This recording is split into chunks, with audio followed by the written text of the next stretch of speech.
In last time, you know, the This people is how can they make eat. palm sugar. They take the real stem, I guess, from the palm, and then they cut it and they drip into this, and then they cook it in here,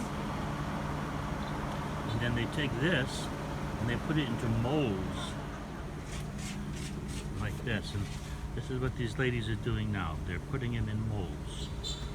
And it tastes like maple syrup, and then they sell it here. Inside this And this this is what I'm going to buy, palm leaf. and you can try it. You can try Very it. delicious.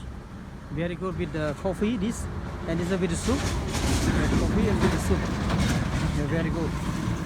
And this is our guide, Mao, Yes. who's explaining everything to us. Welcome.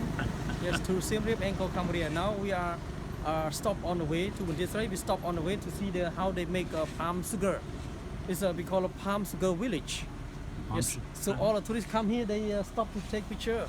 Yes, like Paul and Darlene. Yes. Hello. Bye bye.